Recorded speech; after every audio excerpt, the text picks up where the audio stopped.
کے لیے وہ آواز بلند کریں۔ اس لیے ہم مطالبہ کرتے ہیں کہ فیل فور اگر آپ نے ان کو گرفتاری نہیں ڈالی تو گرفتار کر کے ان کو آپ جو مجاز عدالت ہے وہاں پیش کریں، اور اگر ایسا نہیں کیا جائے گا اس کے بعد یہ بار ایسوسیشن، یہ منتخب قیادت پھر بیٹھے گی، پھر سر جوڑیں گے، اور اس کے بعد ہم ایک ملک گیر کال بھی دے سکتے ہیں کہ تاکہ ایسے یہ جمہوریت نہیں چلے گی۔ یہ کوئی بھی آپ کی بات نہیں مانے گا کہ آپ لوگوں کو جلسے نہ کرنے دیں، لوگوں کو جلوس نہ نکالنے دیں۔ دیکھیں نا، ہم اس بات کے خلاف ہیں، ہم وائلنس کے خلاف ہیں۔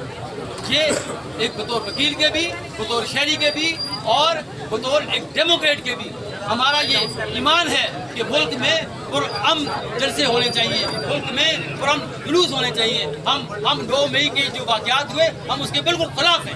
ہم نہیں چاہتے کہ جو بھی ایگریشن ہوگا، جو بھی سپریشن ہوگا، آپ آواز بلند کریں، آپ جمہوری طریقے سے آواز بلند کریں۔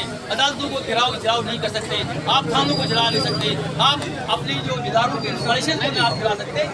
جو قانون میں، جو آئین میں جو آزادیاں دی گئی، ہم اس کا مطالبہ کرتے ہیں حکومت وقت سے، ہم ان اداروں سے بھی مطالبہ کرتے ہیں کہ وہ فیل فور کو آزادیاں ان جماعتوں کو دی جائیں، اور اس ملک میں جمہوریت کو آگے چلنے دیا جائے۔ یہیں سے ہمارے مسائل حل ہوں گے۔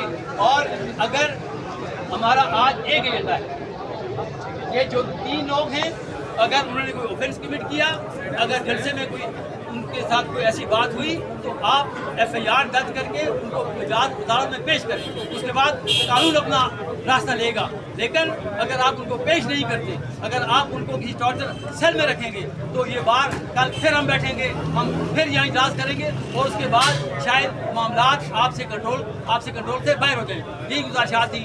اب میں گزارش کروں گا